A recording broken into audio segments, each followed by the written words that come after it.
अपनी उत्कृष्ट सेवा से, निष्कपट सेवा भावना से श्री देवहूति जी ने श्री कर्दम जी को प्रसन्न कर लिया। यहां मैत्रेयी जी सुना रहे हैं विदुर जी को, कालेन भूयसा क्षमा कर्षिता व्रतचर्यया प्रेम गद्गदया वाचा पीडितः कृपया ब्रवीत्। बड़े दीर्घ काल से मनुपुत्री श्री देवहूति जी पति की सेवा में लगी हैं। अपनी देह का भी उनको कुछ भान नहीं रहा, अत्यंत दुर्बल हो गई, शरीर क्षीण हो गया। एक दिन देवर्षि श्रेष्ठ कर्दम ऋषि को दया आई, उनके मन में कुछ खेद हुआ। तुष्टोऽहमद्य तव मानवी मानदाया शुश्रूषया परमया परया च भक्त्या यो देहिनामयमतीव सुहृत्सदेहो नावेक्षितः समुचितः क्षपितुं मदर्थे। उन्होंने कहा, देवी तुमने बड़ा आदर किया मेरा, बड़े निर्मल भाव से मेरी सेवा की, उत्तम सेवा, और तुम्हारी इस उत्तम सेवा और भक्ति से संतुष्ट हूं, प्रसन्न हूं। अब कर्दम ऋषि कोई साधारण तपस्वी नहीं है, महान तपस्वी भी हैं और महान तेजस्वी भी हैं। बड़े दीर्घ काल तक उन्होंने पहले देखा, श्री देवहूति जी की सेवा भावना को देखा,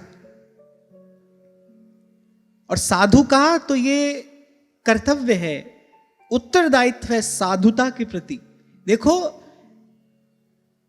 भाव की दृष्टि से तो वासुदेव सर्वम, सब भगवान का ही है, लेकिन जो लोग श्रेष्ठ स्थान पर होते हैं उनका आचरण भी श्रेष्ठ होना चाहिए, क्योंकि उन्हीं के पद चिन्हों का अनुसरण फिर पीछे के लोग करते हैं।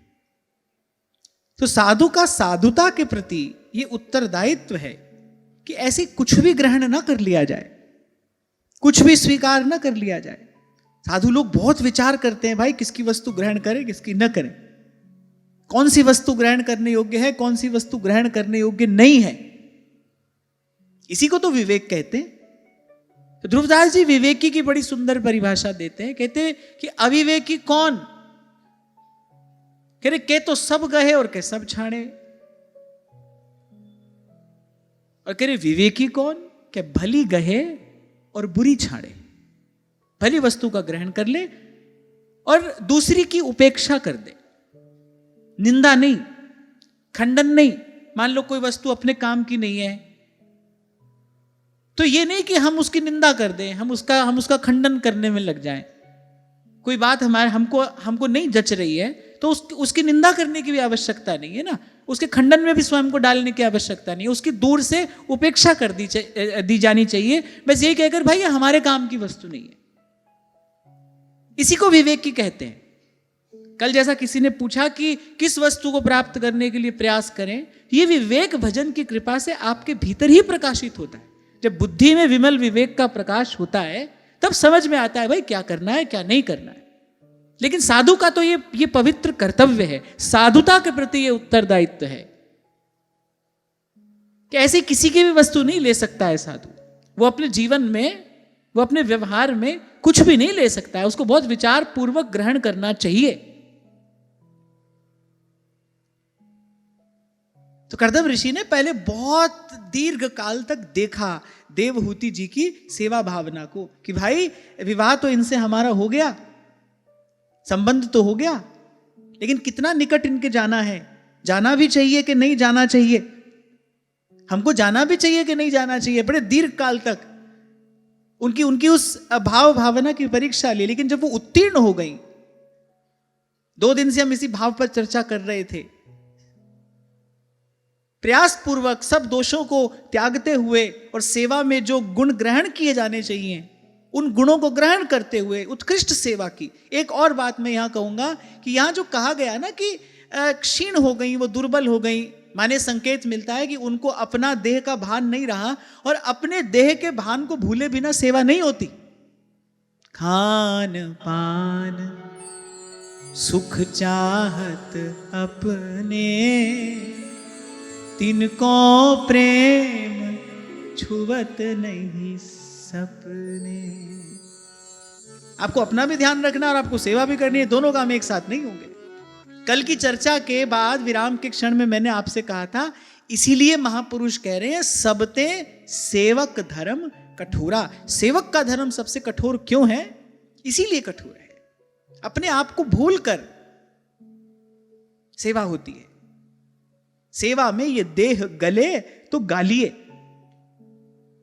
बीज अगर इस बात का आग्रह करे कि मैं बीज ही रहूं, तो फिर तो भाई कभी उससे अंकुर उत्पन्न हो ही नहीं सकता। बीज को अपने आप को खो देना पड़ता है, एक बार तो अपने आप को मिटा देना पड़ता है। बीज मिट्टी में मिट्टी हो जाता है, तब उसमें से एक संभावना जन्म लेती है, फल की संभावना, एक अंकुर फूटता है उसमें से, जब वो अपने आप को गला देता है, मिटा देता है।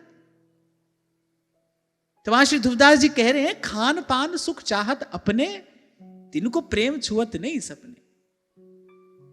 इसीलिए तो जब मां भवानी ने पूछा महादेव से, बोली ये कैसा भेष धर के जा रहे हैं आप प्रभु की सेवा करने, ये वानर का भेष धरा है आपने, ये कैसा भेष धर कर जा रहे हैं?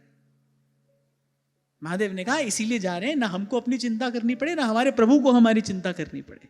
अरे कहीं भी किसी भी डाल पर बैठ जाएंगे, कुछ भी खा लेंगे, हमारी लंगोटी की भी चिंता ना रहे प्रभु को, इसीलिए ऐसा भेष धर के जा रहे हैं। सेवा तो ऐसे ही होती है, सेवा तो ऐसे ही संभव है। इसीलिए कल आपको निवेदन कर रहा था भाई, जब जब सारे साधन सिद्ध हो जाते हैं, जब पुण्य पूर्ण हो जाते हैं, जब जब इस जीवन में प्रेम के प्रकाश का समय आता है, तब सेवा प्राप्त होती है, तब भगवान सेवा देते हैं। सेवा माने ऐसी ऐसी भाव भावना से युक्त सेवा। ठाकुर जी को भोग लगा रहे हैं, बस इस बात की जल्दी है कब भोग लगेगा, कब हम खाएंगे। जो अपनी मन की खाने की इच्छा है वही ठाकुर जी को खिलाए चले जा रहे हैं, जैसा अपनों स्वयं को सुहारा है वैसा किए चले जा रहे हैं। या ये इसको सेवा नहीं कहा गया, कहा अपने अपने आप को भूल कर। आनुकूल्येन कृष्णानुशीलनम स भक्तिर उत्तमा। एक एक बात तो गांठ बांध लो, सेवा में जाना है क्यों? कि भाई जिसकी सेवा कर रहे हैं उसको सुख मिले। सेवा का और कोई कारण नहीं है। आपके सेवे को आपकी सेवा से सुख मिले तो आपकी सेवा सेवा है। जिसकी सेवा कर रहे हो उसको कुछ सुख मिले, इसलिए ठाकुर जी की इच्छा हो पास बैठ जाओ तो पास बैठ जाओ, ठाकुर जी की इच्छा हो कि भाई हमको एकांत चाहिए तो एकांत दे दो। और ऐसे प्रभु के मन की बात जानने के लिए क्या चाहिए? दीर्घ काल तक इस प्रकार इन दोषों से बचते हुए और इन गुणों के साथ लगे रहोगे सेवा में, तब प्रभु का वो सामीप्य सानिध्य मिलेगा। ये बात तो मैं आपको बड़े भरोसे के साथ कह रहा हूं, भाव के साथ भी और भरोसे के साथ भी, कि सेवा की कृपा से जीव भगवान के निकट पहुंच जाता है। सेवा भगवान का प्रकट सानिध्य प्रदान करने वाली है। सेवा अति शीघ्र प्रभु के स्वरूप स्वभाव का अनुभव कराने वाली है। सेवा की कृपा से भगवान के मन की बात पता चल जाती है। सखियां जान लेती है ना भाई श्री जी की इस समय इच्छा क्या है, उनका रुख जान लेती है, उनके मन में क्या चल रहा है वो जान लेती है। महिमा किसकी है? सेवा की महिमा है। पर यहां यह संकेत प्राप्त हो रहा है, कैसी सेवा की देवहूति जी ने, कह रहे अनुपम सुंदरी हैं वो। बड़े बड़े गंधर्व भूमि पर लुंठित हो जाया करते थे उनका सौंदर्य देखकर, और कह रहे वो अपना सौंदर्य, अपना यौवन, अपनी कांति, जो भी सब था, सब सेवा में समर्पित कर दिया। यहां कर्दम ऋषि यही बात कह रहे हैं, यो देहि नामयमतीव सुहृत् स्वदेहो। मनुष्य को सबसे अधिक प्यारा क्या है? कह रहे अपना शरीर सबसे अधिक प्यारा है। सेठ जी हैं तो बड़े कंजूस, पर बड़े बीमार पड़ गए, अब तो डॉक्टर से कहेंगे कि डॉक्टर साहब जितना जी चाहे आप उतना ले जाओ हमसे, हमको स्वस्थ कर दो। यद्यपि धन बड़ा प्यारा है, पर धन से भी अधिक प्यारा क्या है? कह रहे अपना शरीर सबसे अधिक प्यारा है। आपका कोई कितना भी स्नेही सुहृद क्यों ना हो, खूब लाड़ आपको उस पर आता हो, पर बड़ी जोर की नींद आ रही हो और वो आपसे कहे भाई थोड़ी देर हमसे बैठकर बात करो, आप कहोगे भाई अभी तो हमको सोने दो, फिर बाद में बात करेंगे, अभी तो सोने दो। क्यों? क्योंकि अपने शरीर का सुख जीव को सबसे अधिक प्यारा है। और कर्दम ऋषि ने कहा कि तुमने सेवा के लिए उस सुख का भी त्याग कर दिया, तुमने अपने देह को भी न्यौछावर कर दिया, तुम्हारी सेवा से मैं प्रसन्न हूं। अब तुम मांगो, क्या मांगती हो? और देवहूति जी ये बात जानती हैं कि भाई ये कुछ भी देने में समर्थ हैं। तप से, समाधि से, योग से इनको अनेकानेक दिव्याति दिव्य विभूतियां प्राप्त हैं। देवहूति ये बात जानती है कि मेरे प्रति समर्थ हैं, ये मुझे कुछ भी दे सकते हैं। कर्दम ऋषि ने कहा अब मैं तुम्हारी सेवा से प्रसन्न हूं, तुम मांगो, क्या मांगती हो? अरे यहां एक छोटी सी बात मैं आपको कहूं कि जो भाव निवेदन करके मैंने इस प्रसंग की चर्चा आरंभ की थी कि देवहूति जी ने तो अपने पति की सेवा की, एक प्रकार से हम भी अपने पति की सेवा कर रहे हैं ना भाई। प्रभु जीवात्मा के पति ही तो हैं। सेवा उनको प्रसन्न कर देगी। और हम कभी ना भूलें कि हमारा पति भी सर्वसमर्थ है। यदि हमारी सेवा से प्रसन्न हो जाए तो वो हमें कुछ भी प्रदान कर सकता है, कुछ भी प्रदान कर सकता है। तो कर्दम ऋषि ने कहा कि मुझे भगवत प्रसाद से जो विभूतियां प्राप्त हुई हैं, बोले उन पर अब तुम्हारा भी अधिकार है। अब हमारी संपत्ति तुम्हारी संपत्ति है, अब हमारी विभूति तुम्हारी विभूति है। एक काम की बात यहां कर्दम ऋषि ने देवहूति जी से कही, बोले मुझे ये विभूतियां भगवत प्रसाद से प्राप्त हुई हैं। उन्होंने कहा कि व्यक्ति जो अपने प्रयास से अर्जित करता है ना, तो उस उपलब्धि के साथ साथ अहंकार भी आता है कि भाई ये मैंने कमाया है, मैंने कमाया है।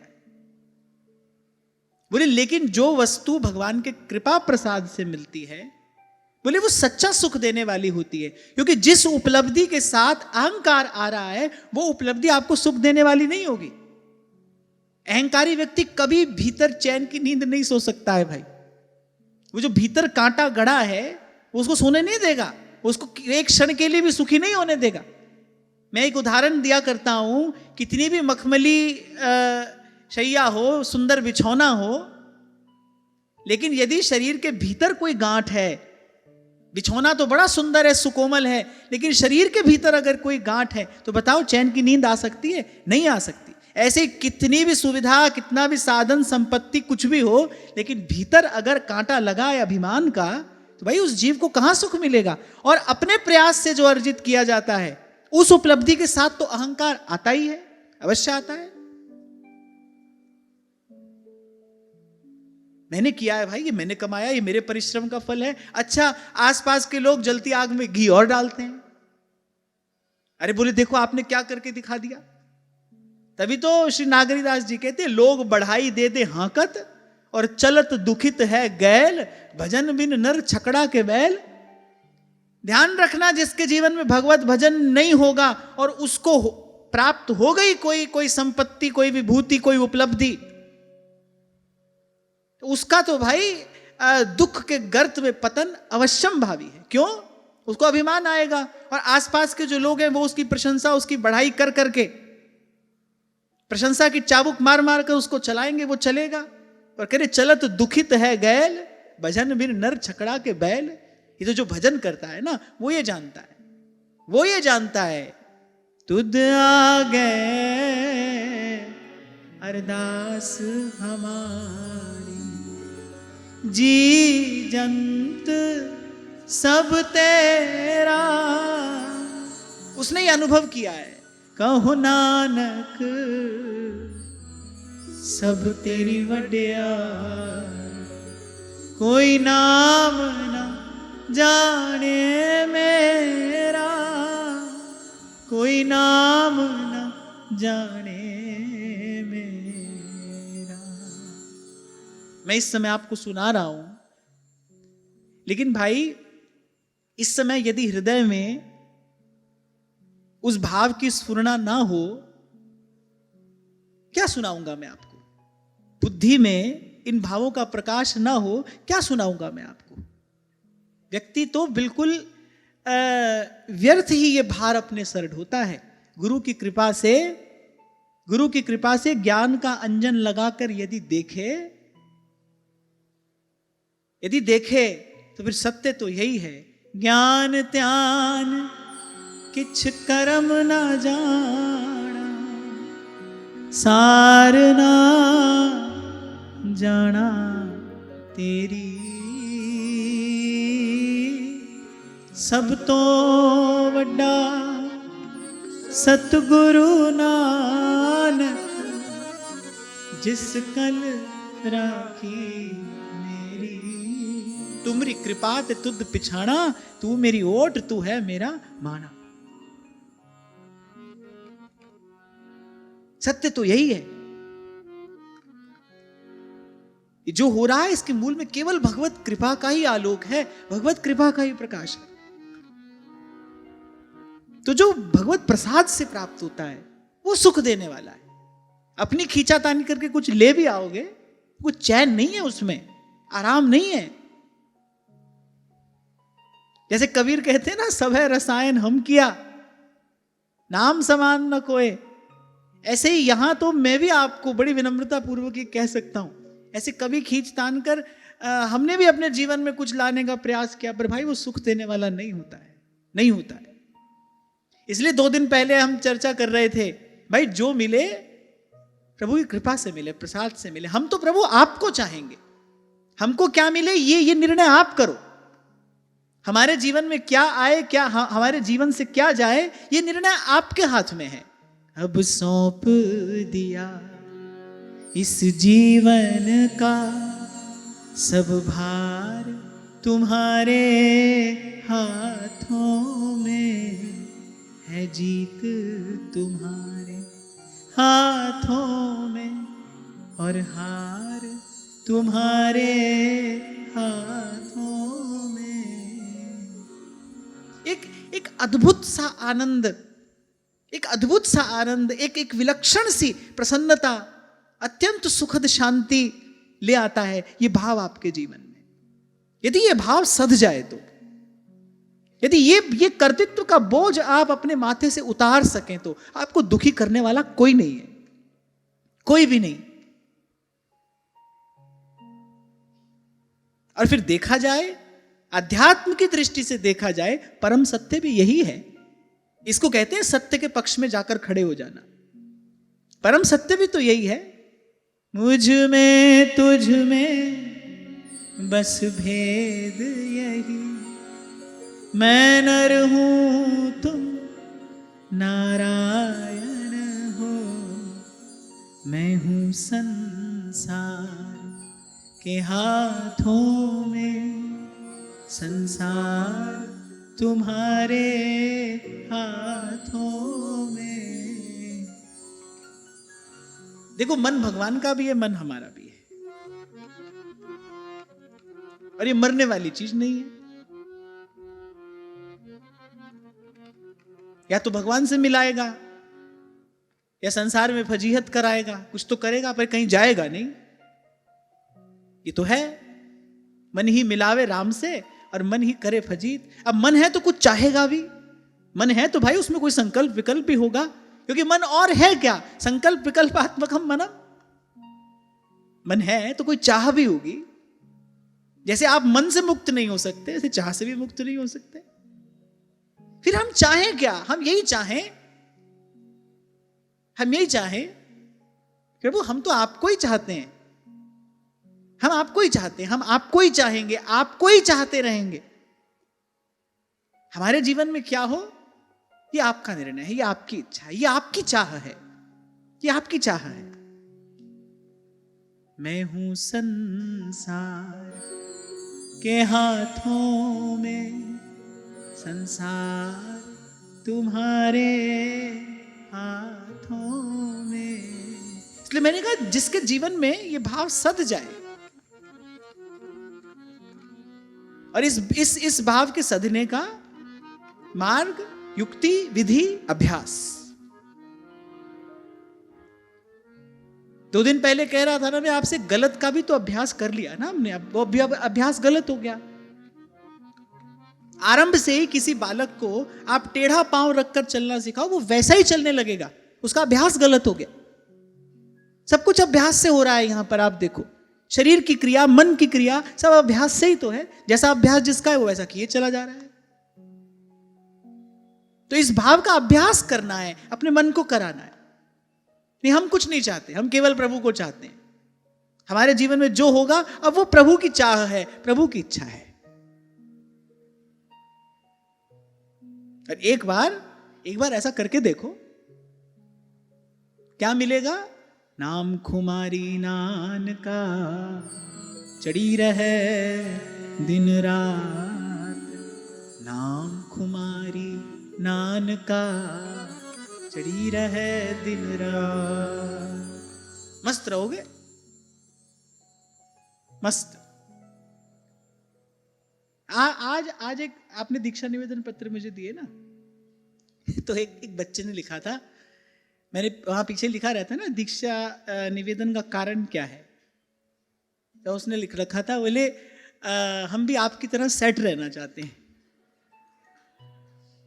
मैंने हमको भी आपकी तरह सेट रहना है। तो सेट रहोगे आप भी, ऐसी सेटिंग कर लो, ऐसी सेटिंग बिठा लो, कुछ ऐसी सेटिंग बिठा लो, हमारा मन केवल प्रभु को ही चाहे,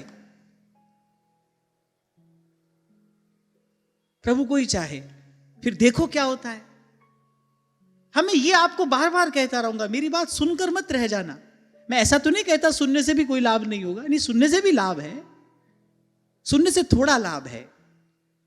इसका अनुभव करो, इसका अनुभव करो, आप तृप्त हो जाओगे भीतर से। यह अमोघ औषधि है, कभी निष्फल नहीं जाती, कभी व्यर्थ नहीं जाती, आप तृप्त हो जाओगे। जहां ही लहे कछु लैन की चाह नहीं में होए। हाँ, छोटी मोटी वस्तु के लिए हाथ पैर मार रहे हो, फिर भाई उसका कोई तरीका मेरे पास नहीं है।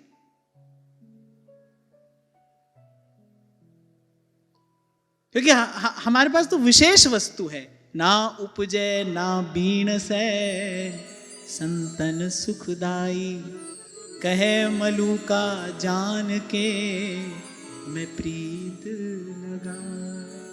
आप देखो श्री भरत जी का भाव सर्वोत्कृष्ट है। भरत सरिस को राम सनेही, जग जप राम राम जप जेही। उनका भाव सर्वोत्कृष्ट है। मुझसे कोई पूछे बोले आपको भरत जी के पीछे चलना है कि लक्ष्मण जी के पीछे चलना है, यद्यपि भरत जी का भाव सर्वोत्कृष्ट है, रघुनाथ जी उनका भजन कर रहे हैं। हनुमान जी को कहा भाई तुम कितने प्यारे हो, क्या बताऊं, अच्छा ठीक है तुम भरत जैसे प्यारे हो, तुम मम प्रिय ही भरत सम भाई। फिर भी मुझसे कोई पूछे आपको किसके पीछे जाना है, मैं तो लक्ष्मण जी के ही पीछे जाऊंगा। मुझसे कोई पूछे आप इन दोनों में से किसके मार्ग का अनुसरण करोगे, मैं तो भाई लक्ष्मण जी के ही पीछे जाऊंगा। क्यों, किस लिए, क्या करे? फिर भाई जाको है जहां सो मन मान्यो, सो है ताके हाथ बिकान्यो। मोरे सबई एक तुम स्वामी, दीन बंधु अंतर्यामी, दीन बंधु अंतर्यामी।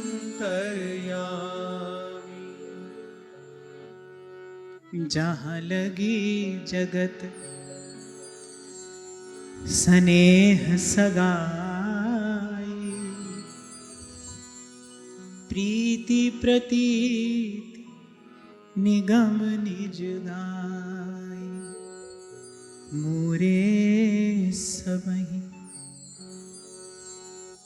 स्वामी, दीन बंधु अंतर्यामी। जैसे जब नरसिंह जी ने केदारा राग गिरवी रख दिया और ठाकुर जी की इच्छा हुई भाई अपने भक्त का यश प्रकट करना चाहिए, कर दी लीला की रचना। अब क्या होता था, नरसिंह जी केदारा गाते थे, ठाकुर जी प्रसन्न होकर अपने गले की माला गिरा देते थे। अब कुछ जो विद्वेषी लोग थे, जो निंदक थे, जो सदाई संतों भक्तों के पास रहते हैं, ठाकुर जी ऐसी व्यवस्था करके रखते हैं, सुंदर फूल को कांटों की बाढ़ लगाकर ही सुरक्षित रखा जाता है, तो ऐसी रहते ही हैं वो।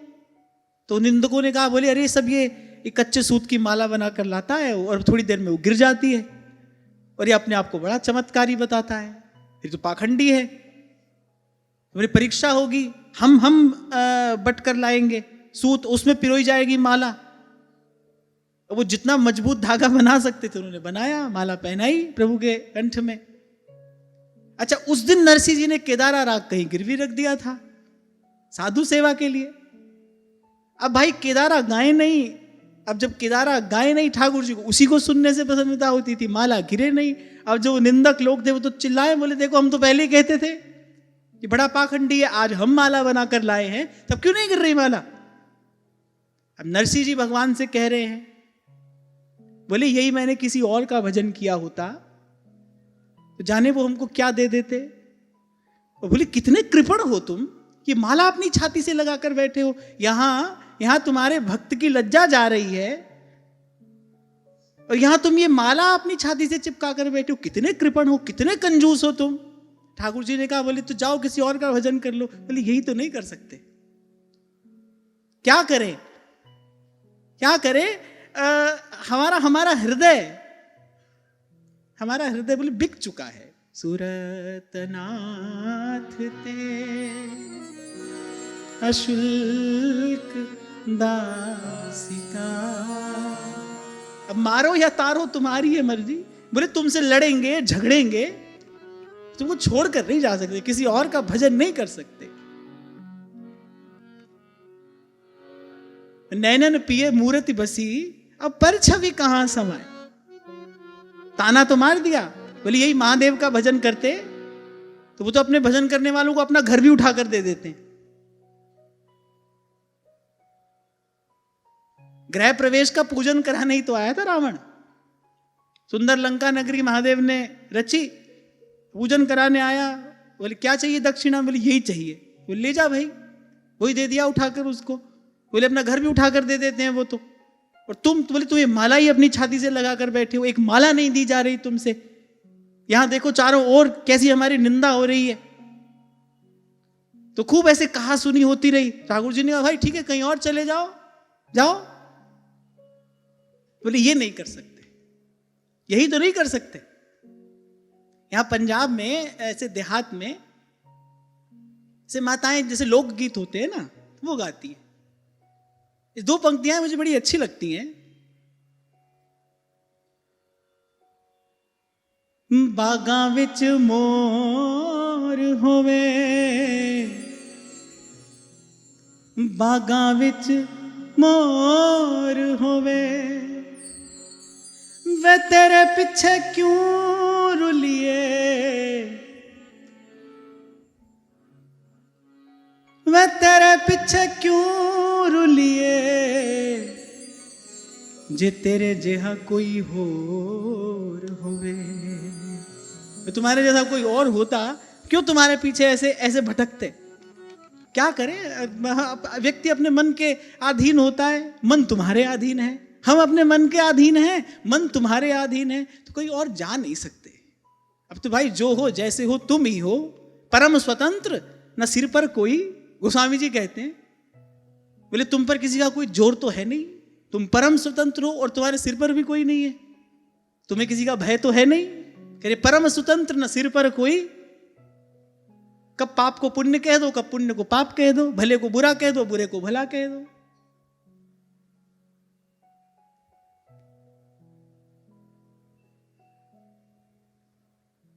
खैर मैं तो ये कह रहा था कि ये सब होते हुए भी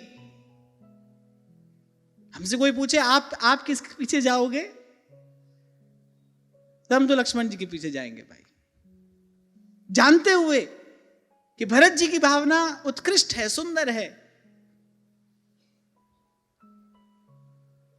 पर हाँ, उसको तो हम दूर से प्रणाम ही कर सकते हैं, उसको तो दूर से प्रणाम कर सकते हैं। पर अभी तो मन की स्थिति यही है, जहां लगी जगत सने सगाई, प्रीति प्रतीति निगम निज गाई, मोरे समय एक तुम स्वामी। आपको ही जानते हैं और आपको ही जानना चाहते हैं, आपके अतिरिक्त कुछ और नहीं जानना चाहते, कुछ भी नहीं। आप हैं तो सब है। और मैं ऐसा नहीं कह रहा हूं कि कि ये भाव सिद्ध हो गया है ना, लेकिन गुरुजनों की कृपा से इसी भाव का अभ्यास कर रहे हैं और इसी भाव का अभ्यास करना है। आपके अतिरिक्त कुछ और नहीं चाहते। हमारे जीवन में जो हो वो आपकी इच्छा से हो। इसी को संतों ने कहा, अब सौंप दिया इस जीवन का सब भार तुम्हारे हाथों में। उस दिन श्री मलुकपीठ वाले महाराज श्री सुना रहे थे महाराजा अम्बरीश के प्रसंग में। बोले देखो, थोड़ा सा पद व्यक्ति को मिल जाए, व्यक्ति कहता है भाई बड़े व्यस्त हो गए, अब भजन करने का समय नहीं मिलता। और वहां महाराजा अम्बरीश बोले सप्त द्वीपवती पृथ्वी के एक छत्र सम्राट है, और सुबह से लेकर रात और फिर सांझ से भोर भगवान की सेवा में लगे हैं। अब कोई पूछे बोले भाई इतना बड़ा शासन कैसे चलता होगा, पूरी पृथ्वी के एक छत्र सम्राट, यहां जरा सा कोई काम बढ़ जाए तो बोले आज भजन नहीं होया, आज सेवा नहीं हो पाई, और वो सुबह से शाम केवल भगवान की सेवा में ही लगे हैं। ऐसा उत्कृष्ट भावमय उनका जीवन, उनका आचरण, कैसे चलता होगा काम।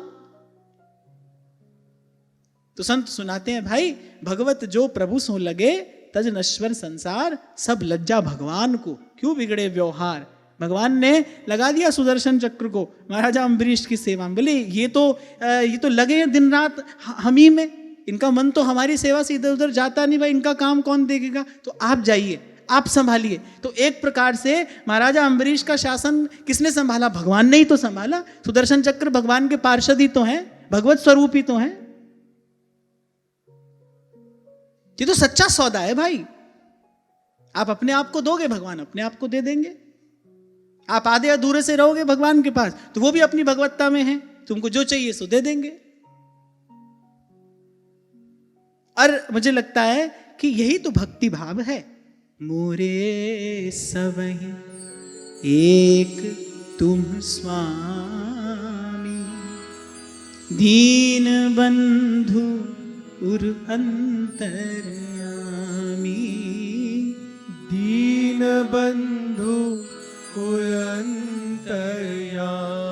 तो यहां करदम ऋषि ने कहा कि मुझे दिव्य भोग भी प्राप्त हैं, पर भगवान की कृपा से प्राप्त हैं। मेरे पास जो भी संपत्ति, विभूति, श्री, ऐश्वर्य है वो भगवान का दिया हुआ है, इसलिए उसमें अभिमान आदि विकार ना होने से वो वस्तुतः सुखद है, वो सुख देने वाले हैं। मैं तुम्हें सब प्रदान कर सकता हूं, तो तुम मांगो क्या मांगती हो।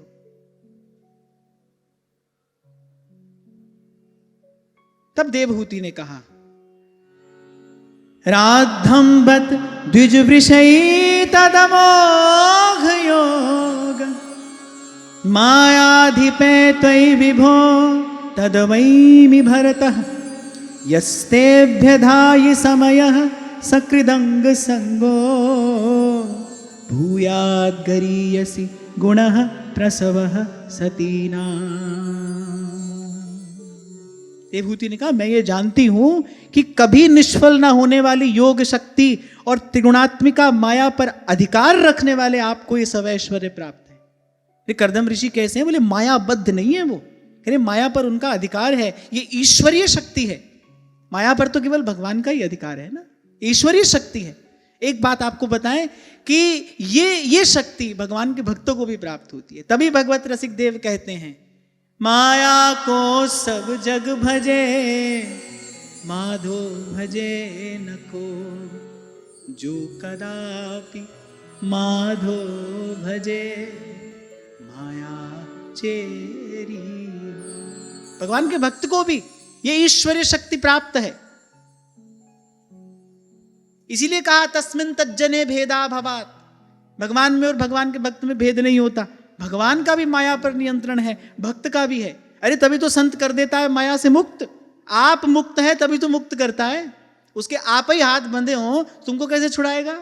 वो भी तो माया से मुक्त है, तभी अपनी कृपा से मुक्त कर देता है, जीव का भव से उद्धार कर देने में समर्थ है। और कभी कभी तो यह भी देखने में आता ही है कि जो काम भगवान नहीं कर सकते वो भक्त करके दिखाता है। मति को निष्काम कर देता है भक्त का संग, संत की कृपा, गुरु का अनुग्रह, प्रसाद।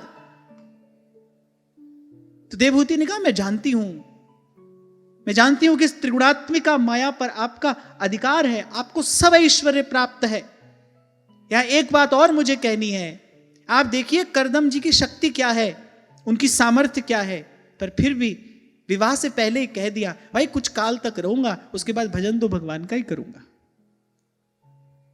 इसलिए तो कभी आपसे कह रहा था भाई भगवान कहते रहते हैं हमारे भक्त बड़े हैं, और भक्त कहते नहीं प्रभु आप बड़े हैं। फिर बात आती है कहीं कि अच्छा ठीक है भाई निर्णय हो जाए कि कौन बड़ा है, तो भक्त कहते हैं प्रभु आप कहते हैं ना हम बड़े हैं, तो फिर हमारी ही बात को बड़ा रहने दीजिए, फिर हमारी ही बात का आप मान करिए, और आप जहां हैं ना बोले वहां पर आप ही अच्छे लगते हैं, आप बड़े हैं, आप ही बड़े बने रहिए। खैर मैं तो यार ये कह रहा था, देखो इतनी शक्ति इतना सामर्थ्य प्राप्त होने पर भी दृष्टि कहां है, अखंड रूप से भगवान के चरणों में, वृत्ति कहां है, अखंड रूप से भगवान के चरणों में। अरे ये सब तो तमाशा है, अब कैसा कल कैसा,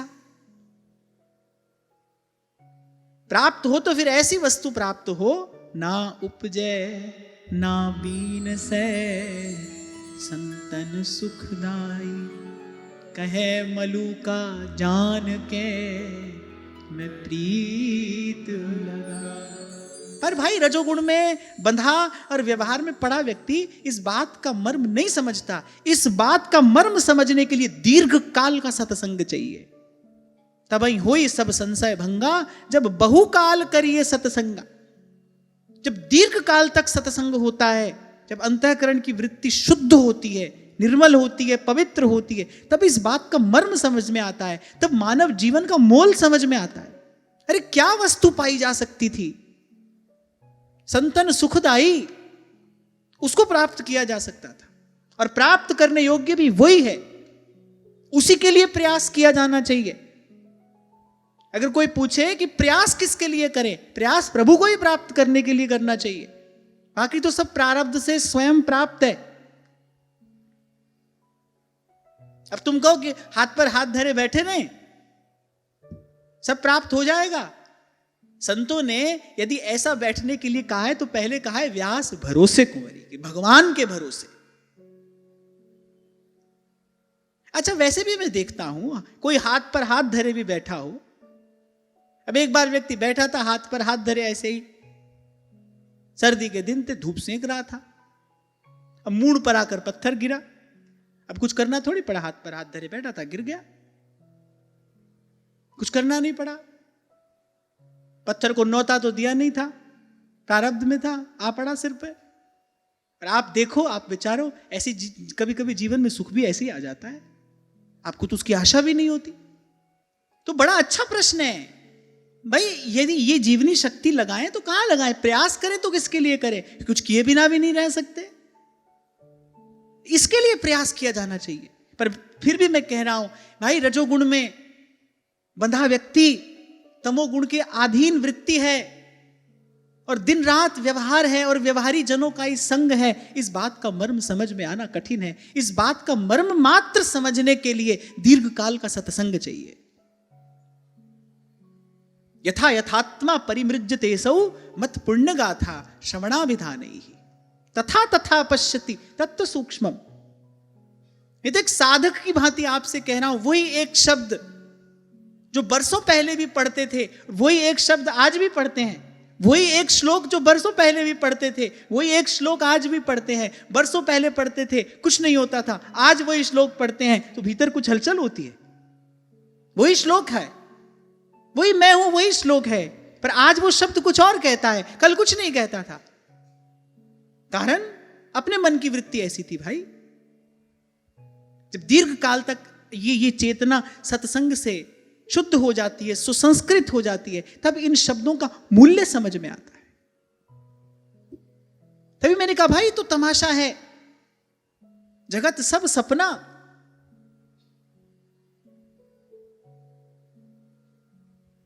जो प्राप्तव्य है, जो इष्ट वस्तु है, उसके लिए प्रयास करना चाहिए, और वही विवेकी है, वही पुरुषार्थी है।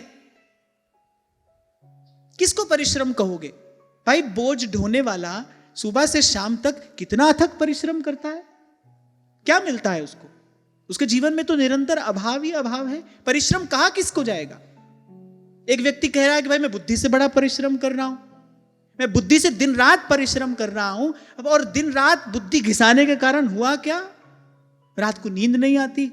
अब जब ठीक से नींद नहीं आती तो भाई भूख भी नहीं लगती, थोड़े दिनों में रोगी हो गए। अब बताओ, ऐसा परिश्रम करने वाले को भी कौन सा सुख मिल रहा है? परिश्रम कहना किसको चाहिए? क्या है परिश्रम? क्या है पुरुषार्थ? भाई इस जो प्राप्तव्य वस्तु है उसको प्राप्त करने के लिए जब जीवनी शक्ति का नियोग किया जाता है, जब इसको निवेश किया जाता है, तभी कुछ कुछ फल हाथ आता है। तो यहां यह बात विचार करने की है। जब देवहूति जी ने कहा करदम जी से कि मैं जानती हूं आपकी सामर्थ्य क्या है, और इस श्लोक ने भीतर कुछ हलचल की कि भाई देखो कैसी कैसी अद्भुत शक्ति से संपन्न है करदम ऋषि, पर फिर भी मन कहां लगा है? मन लगा है निरंतर भगवान के चरणों में। अखंड रूप से वृत्ति भगवान के श्री चरणारविंद के आश्रित है, उन्हीं का ही भजन कर रही है। तो भाई कोई अमीर है, गरीब है, निर्बल है, सबल है, धनवान है, दरिद्र है, जो भी है, पर भाई सभी के लिए धर्म तो यही है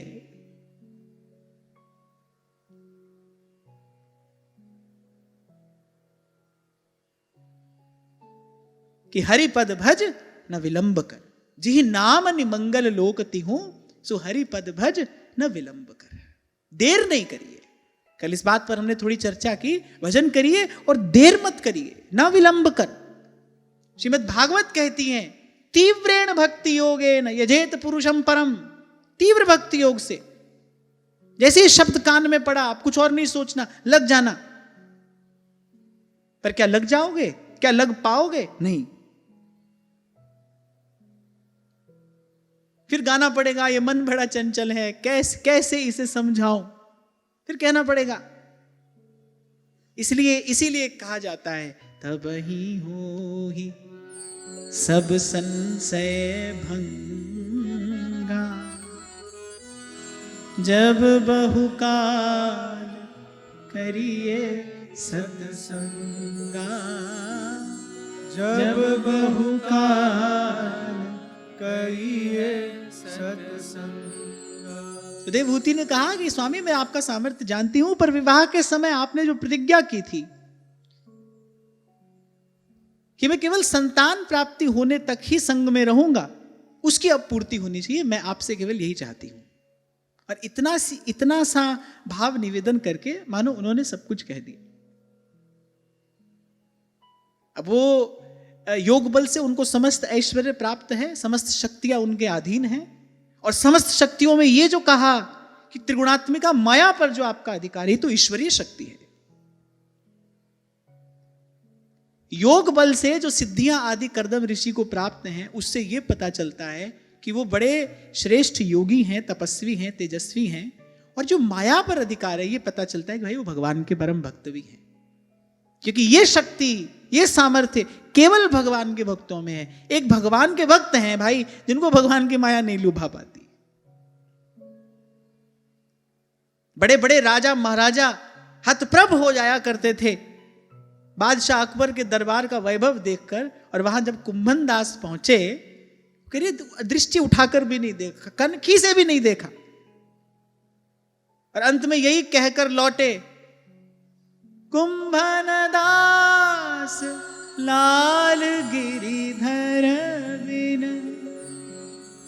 कुंभन दास लाल गिरिधर बिन, सब जग जूठो दान, भगत को कहा सीकरी का, भगत को कहा सीकरी का। नामदेव जी को बादशाह सिकंदर ने स्वर्ण की मणिजटित शैया भेंट की, और सैनिकों से कहा बोली इनको पहुंचा कर भी आओ। थोड़ी दूर तो ले गए, कहा कौन इस झंझट को अपने मुंह पर धरेगा। डाल दिया उसको कहीं कुंड में, और उस झंझट से मुक्त होकर विठ्ठल विठ्ठल विठ्ठला मन से भी स्पर्श नहीं किया। मैं इस वस्तु को प्राप्त करने के लिए प्रयास करने के लिए कह रहा था आपसे। इस वस्तु को प्राप्त करने के लिए प्रयास करना चाहिए, जिसको प्राप्त करके कुछ प्राप्त करना शेष ना रहे, बाकी ना रहे, पूर्ति हो जाए, तृप्ति हो जाए। नहीं तो सब कुछ पाकर भी अधूरे थे, अधूरे हैं और अधूरे ही रहेंगे, अपूर्ण थे और अपूर्ण ही रहेंगे। प्रेम के उस बिंदु के बिना जीव को कोई तृप्त नहीं कर सकता। इसीलिए कहने वाले ने सोच कर कहा है, तू प्यार का सागर है, तेरी एक बूंद के प्यासे हम, तू प्यार का सागर है। अरे भटकना भी पड़े तो भटको, क्या हुआ? संसार में भी तो भटक ही रहे हैं, और वहां भटकना व्यर्थ है। वहां भटकना पूर्ण रूपेण निष्फल है, व्यर्थ है। उस भटकने का कभी अंत नहीं है, उस भटकने का कभी अंत नहीं है। यहां भगवान के लिए भटकोगे भाई, कभी ना कभी, कहीं ना कहीं, किसी ना किसी गली में ऐसे आते जाते उनसे भेंट हो जाएगी, अवश्य हो जाएगी।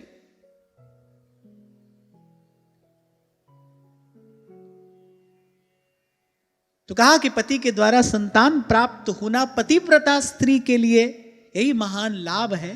तो अब आप हमारे मन का मनोरथ पूर्ण करिए। करदम जी ने प्रकट किया अपना वो ऐश्वर्य, अद्भुत सौंदर्य से संपन्ना देवहूति हो गई, वो स्वयं हो गए, और कह रहे ऐसे ऐसे भोगों को प्रकट कर दिया जो देवताओं को भी दुर्लभ हैं।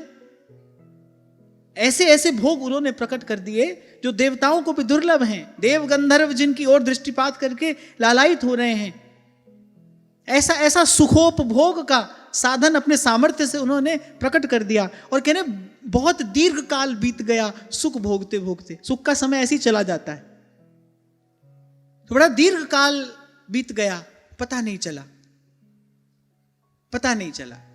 यहां एक अगली बात आपको मुझे सीखने को मिल रही है। भाई संसार के सुख में पड़े एक नहीं अनेक जीवन बीत जाएंगे, पता नहीं चलेगा। इसीलिए कह रहे हैं सुख के माथे सिल पड़े रे, तो भगवान को भुला देने वाला समय है, तो भगवान ही भूल जाते हैं। अपने साथ कोई ऐसा उन्माद लेकर आता है, ये सुख विलास जो है ना, ये अपने साथ एक उन्माद लेकर आता है, और इसका कारण केवल रजोगुण है।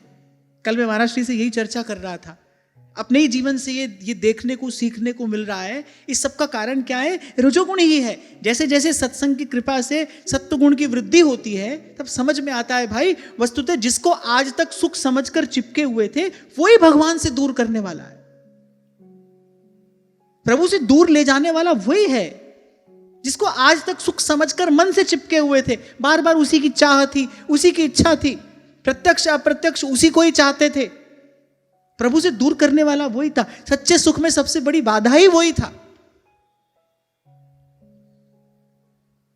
पर मैं फिर कह रहा हूं, दोहरा रहा हूं अपनी बात, लेकिन इस बात का मर्म संत की कृपा से बड़े दीर्घ काल के सत्संग के पश्चात समझ में आता है। कल जो छोटा सा भाव मैंने आपसे कहा ना, कि प्रयास करो कि आपके जीवन में सत्वगुण बढ़े। सत्वगुण बढ़ेगा तो ये सब बात भली प्रकार से समझ में आएगी। भीतर रजोगुण और तमोगुण अधिक होगा, तमोगुण अधिक होगा तो यहां बैठे बैठे ऊँघ कर चले जाओगे। खैर भगवान की कृपा है, यहां तो ऐसा कोई नहीं होता, पर होगा क्या? अगर तमोगुण अधिक है, नींद आ जाएगी। रजोगुण अधिक हुआ तो मन बुद्धि दसों दिशाओं में दौड़ते रहेंगे। जो कहा जा रहा है उसको ना ठीक प्रकार से सुन पाओगे ना समझ पाओगे। सत्वगुण बढ़ेगा तो क्या होगा? मैंने कहा सत्वगुण बढ़ता है तो दो बात आती है, दया और शांति। दया से हृदय में कोमलता आती है, शांति से स्थिरता आती है। जब शांत स्थिर मन से, कोमल हृदय से ये सब बात सुनोगे, तभी तो ये बात भीतर प्रवेश करेगी। इसलिए कहा जा रहा है कि कुछ ऐसा करिए आपके जीवन में सत्वगुण बढ़े। अब सत्वगुण पर कैसे बढ़ेगा? सत्वगुण बढ़ेगा सेवा से। आज जहां से चर्चा आरंभ हुई कि देवहूति ने अपना वो अद्भुत रूप यौवन संपन्न जो देह था, वो भी सेवा में न्यौछावर कर दिया। अपने देह का भान ही नहीं रहा। ऐसे लगी अपने पति की सेवा में कि अपने देह का भान बिल्कुल भूल गई। समय पर भोजन किया है कि नहीं, समय पर ठीक से निद्रा मिली है कि नहीं, किसी भी बात का भान नहीं है, बस लगी है पति की सेवा में। पति को सुख होना चाहिए, पति के अनुकूल सब व्यवस्था होनी चाहिए, हमारे पति हम पर प्रसन्न हो, इस भाव से लगी सेवा में।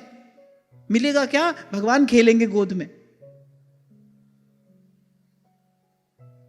थोड़ा अपना आहार सात्विक करिए। और हमारे लिए तो भाई सात्विक आहार की व्यवस्था हमारे आचार्यों ने कर दी कि भाई जो भी पाना है वो श्री जी को भोग लगाकर ही पाना है। सात्विक वस्तु अलग है।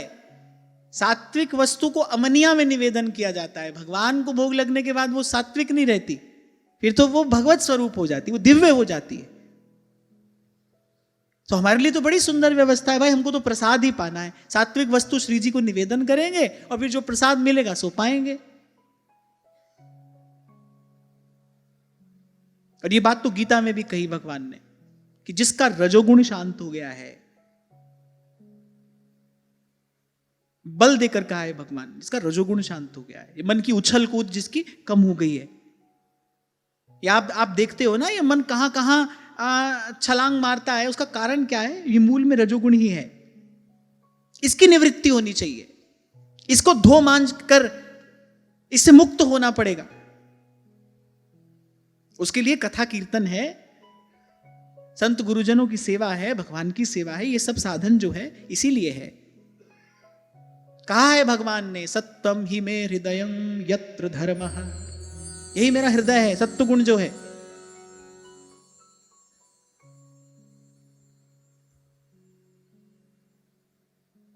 और जितना जीवन में आप सुख सुविधा का साधन बढ़ाते चले जाओगे, उतना जीवन में रजोगुण बढ़ता चला जाएगा।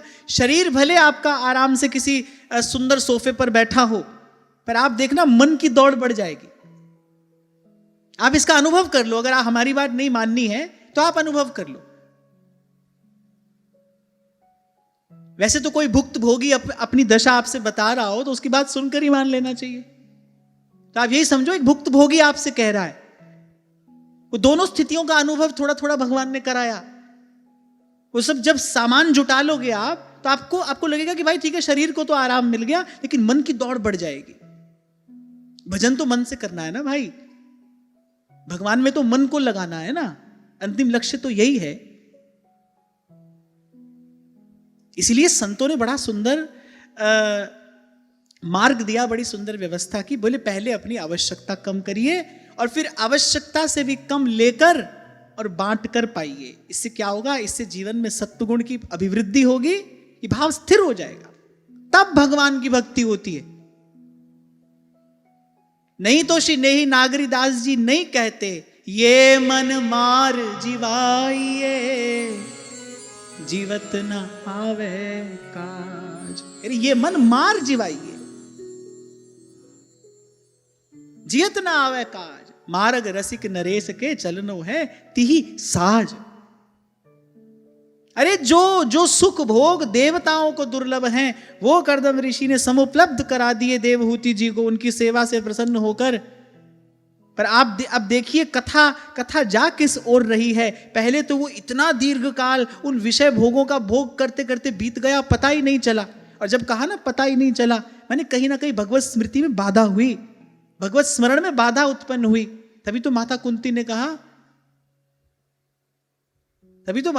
ने कहा कि देव मैंने देख लिया है, ये सुख जब आता है फिर आपकी विस्मृति करा देता है। इसलिए अब आप किसी ऐसी दृष्टि से हमको देखो, कोई ऐसी व्यवस्था हमारे लिए करो, हमारे जीवन में ये दुख बना रहे। क्योंकि जब दुख बना रहता है तो बार बार आपका स्मरण होता है, और आपका बार बार स्मरण बोले जीव को इस संस्कृति से मुक्त करने वाला है। जब आप बार बार याद आते हैं, जो भगवान को बार बार याद करता है उसको बार बार संसार में नहीं पड़ना पड़ता। जो पुनः पुनः प्रभु का स्मरण करेगा उसको क्यों आना पड़ेगा संस्कृति में? भगवान का स्मरण इससे मुक्त कराने वाला है। इसीलिए कहा विपद विस्मरणं विष्णो संपन्न नारायण स्मृति। कह हनुमंत विपति प्रभु सोई, जब तब सुमिरन भजन कोई। और ये विपत्ति आती है जब सुखोपभोग की बहुत सामग्री जीवन में आती है, फिर ये विपत्ति आती है। और मैंने तो भाई ये बहुत अच्छे से देख लिया, बहुत अच्छे से देख लिया कि संसार अधिक से अधिक आपको यही विपत्ति लाकर दे सकता है। संसार बड़ा प्रसन्न हो जाए, बड़ा रीझ जाए आप पर, तो वो क्या देगा? बोले यही विपत्ति आपके चरणों में लाकर डालेगा। वो अपने गले की फांसी आपके गले में डालेगा।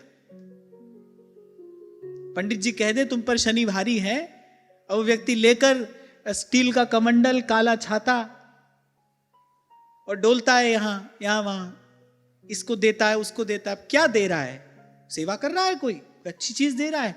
अपने मूड का शनि उसके मूड पर डाल रहा है। ऐसे ही ऐसी बहुत मान प्रतिष्ठा यहां प्राप्त हो भी जाए। मैंने कहा ना भाई, प्रभु ने मुझे उस स्थिति का भी अनुभव कराया। अधिक से अधिक क्या देता है संसार? सुख भोग की सामग्री लाकर आपको देगा, और वो बहुत अधिक जीवन में आएगी तो क्या होगा? भगवान भूल जाएंगे, भगवत विस्मृति हो जाएगी। अब ज्ञान के अंजन से नेत्र को आंजने के बाद ये पता चलता है भाई ये वस्तु संपत्ति है या विपत्ति है। जिसको आज तक संपत्ति समझ रहे थे, बोले असली विपत्ति वही है।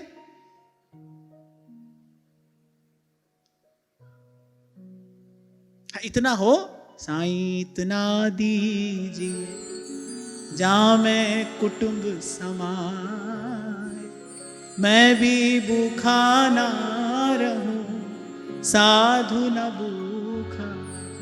ऐसा नहीं कहूंगा कि भाई कुछ भी नहीं चाहिए। अर्थ प्रधान युग है, अर्थ प्रधान युग है। सत्संग में कही हुई बात अनमोल है, पर भाई 10 रुपए की चीज लेने जाओगे तो उसके लिए तो 10 रुपया ही देना पड़ेगा। आप जाओ किसी के पास, आप बोलो कि भैया 100 रुपए नहीं है, हमारे गुरुजी की बात बड़ी अच्छी है, वो सुन लो। कहेगा गुरुजी को भी अपने पास रखो, उनकी बात को भी अपने पास, हमको तो 100 रुपया ला कर दो। तो भाई अर्थ प्रधान युग है, रुपए का काम रुपए से ही होता है, उसकी भी अपनी महत्ता है। इसीलिए संतुलन का मार्ग है कि इतना दीजिए जहां में गृहस्थ समाए, जहां में कुटुंब समाए, मैं भी भूखा ना रहूं और साधु ना भूखा जाए। इस शरीर का भी निर्वाह हो जाए और अपने हाथ से यथाशक्ति, यथा संभव, यथा समय, बोले संत भगवंत की सेवा भी होती रहे। हो मांगू संतन रहना, मैं नाही किसे का देना रे माधो, मांगू संतन रहना, मैं नाही किसे का देना। तो देवहूति के गर्भ से 9 कन्याएं उत्पन्न हुई। महान सती अनुसुईया ऋषि कर्दम ऋषि की ही पुत्री थी, जिनका विवाह महर्षि अत्रि से हुआ। 9 कन्याएं उत्पन्न हुई। कर्दम ऋषि की यही प्रतिज्ञा थी। अच्छा, एक और बात यहां कही गई है कि एक साथ 9 रूप धारण करके कर्दम ऋषि ने श्री देवहूति जी के गर्भ में अपने अंश को प्रतिष्ठित किया। ऐसा नहीं कि इतना समय इसके बाद भी वो विषय भोग में ही लगे रहे, ना ना, ऐसा नहीं, एक साथ। अब भाई वो तो ईश्वरीय सामर्थ्य से युक्त महापुरुष है ना, कुछ भी करने में समर्थ हैं। 9 कन्याएं उत्पन्न हुई और उन्होंने कहा कि भाई मेरी प्रतिज्ञा थी कि संतानोत्पत्ति तक ही मैं रहूंगा, उसके बाद मैं वन में जाकर भगवान का भजन करूंगा। तब मेरे जाने का समय आ गया। तब माता देवहूति ने बड़ी विनम्रता पूर्वक आकुल हृदय से प्रार्थना की। सुनने की बात है कि आपने जो कुछ प्रतिज्ञा की थी वो तो आपने पूर्णतया निभा दी, तो भी मैं आपकी शरणागत हूं और इस समय मैं भयग्रस्त हूं, विह्वल हूं, व्याकुल हूं। आप मुझे अभय दान दीजिए। सबसे पहली बात यहां क्या समझ में आती है कि इतना भोग भोगने के बाद, संसार का इतना सुख भोग लेने के बाद भी अंत में मन की स्थिति क्या है? भय है, चिंता है, व्याकुलता है। अरे उनके पास तो दिव्य भोग भी हैं और उन दिव्य भोगों को भोगने की दिव्य सामर्थ्य भी है। हमारे पास तो तुच्छ भोग हैं और तुच्छ से इस शरीर की सामर्थ्य है। कितना भी उत्तम भोजन क्यों ना हो, कितना खा लोगे भाई? और अपनी मर्यादा का अतिक्रमण करके यदि भोजन को पाने का प्रयास किया तो रोगी होकर पड़ोगे कि नहीं पड़ोगे? तुच्छ सा शरीर है और क्षुद्र यहाँ के भोग हैं, भोग भोगने की भी सामर्थ्य नहीं है। और उसमें भी मैं कहूंगा भाई जो कलयुग का मनुष्य है उसके पास तो भोग भोगने की सामर्थ्य है ही नहीं। एक समय था जब मनुष्य सबल समर्थ होते थे, उनके पास भोगने की सामर्थ्य थी। आज तो भाई भोग की सामग्री हो तो भी उसको भोगने की सामर्थ्य नहीं है। जब तक एक व्यक्ति धन कमाकर समृद्ध होता है तब तक उसके शरीर को 10 रोग लग जाते हैं। वो उस सामग्री से कोई सुख नहीं ले सकता। हमारे एक बाबा कहा करते थे, वो कहते थे भैया ठाकुर जी की लीला कुछ ऐसी है, जब दांत थे तो हमारे पास चना नहीं थे, अब चना है तो हमारे पास में दांत नहीं है। इसीलिए बुद्धिमान लोग विचार करके भाई बोले भाई भगवान की इस माया से कौन कौन पार पड़ेगा, जो जो करने का काम है वो कर लो। राम सिमर राम, राम चरण सुखदाई, भज मन राम चरण सुखदाई, राम चरण सुखदाई, भज मन राम चरण सुखदाई। तो उन्होंने कहा कि हे देव अब इन 9 कन्याओं के लिए वर खोजने पड़ेंगे। बोले जब आप वन में चले जाएंगे तो मेरे जन्म मरण के शोक को दूर करने के लिए मेरे पास भी तो कोई होना चाहिए। इतना भोग भोग लेने के बाद भी वो अतृप्ति यूं की यूं है, भीतर का अभाव तो बना ही है, अभी कुछ और चाहिए। यही मैं आपको निवेदन कर रहा था। इस प्रसंग से यही शिक्षा आपको मुझे प्राप्त होती है कि इतना दीर्घ काल तक संसार का सुख भोग लेने के बाद भी भीतर का अभाव कहां पूर्ण हुआ। मन तो वही खाली का खाली है, अपूर्ण का अपूर्ण है, अभी उसको कुछ और चाहिए। और आज आपके पास मान लो आज आपके पास संसार का सुख साधन थोड़ा कम है, पर हो सकता है किसी जन्म में आप राजा रहे ही होंगे। कितनी बार राजा हुए, कितनी बार भिक्षुक हुए, किन किन योनियों से निकलकर यहां तक जीव पहुंचता है, वो सब सुख भोग कर ही तो आए हैं। आज देखो मन का अभाव तो ज्यों का त्यों बना है। इसलिए थोड़ी देर पहले आपसे मैंने कहा भाई वो एक बिंदु प्रेम का जब मिलेगा तभी तृप्ति होगी, तभी उस पूर्णता का अनुभव होगा। उसी को प्राप्त करने के लिए प्रयास करना है, बाकी सब हो जाएगा। आपको हो ऐसे ही हो जाएगा, हाँ हो जाएगा। भगवान के आश्रित रहोगे तो होगा। तुम कृपाल जहां पर अनुकूला, ताही न व्याप्त त्रिविध भवसु। जो कहते हैं ना कि ऐसे भगवान के भरोसे बैठ जाने से हो जाएगा, कैसे हो जाएगा? वो वही हैं कि रजोगुण और तमोगुण के प्राबल्य के कारण जिनकी बुद्धि जड़ हो गई है, जिनको कभी सत्संग नहीं मिला, जिनके जीवन में संत नहीं है, जिनके जीवन में संतों की वाणी नहीं है, जिनको भगवान के सामर्थ्य का, भगवान के स्वरूप और स्वभाव का ज्ञान नहीं है, बोध नहीं है, वही मूढ़ जीव, मायाबद्ध जीव ऐसी बात कहता है। कैसी भगवान के भरोसे बैठ जाने से हो जाएगा? अरे भगवान के भरोसे बैठो तो सही, फिर देखो क्या होता है।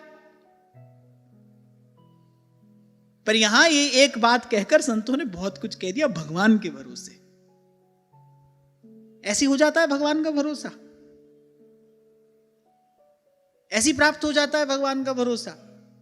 अरे तो दैवी संपद है, संत गुरुजन कृपा करके प्रसाद स्वरूप देते हैं। हाँ, पर कोई कहे कि क्या भगवान के भरोसे रहने से सब होता है? अवश्य होता है। अगर नहीं हो फिर भगवान की ये जो भी महिमा कही गई है, फिर इसका अर्थ ही क्या है? फिर तो भाई गप है। ऐसी हम समय खराब करने के लिए फिर तो लगे हैं इसमें। अगर ऐसा है तो फिर क्यों लगे हो इसमें? पर मैंने कहा ना कि भाई जब संतों गुरुजनों की कृपा होती तब विश्वास होता है।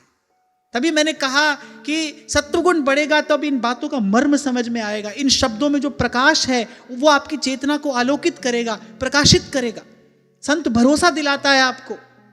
इसलिए सत्संग की महिमा है, इसीलिए संत के पास बने रहना चाहिए। माया मोह के अंधकार को दूर रखता है।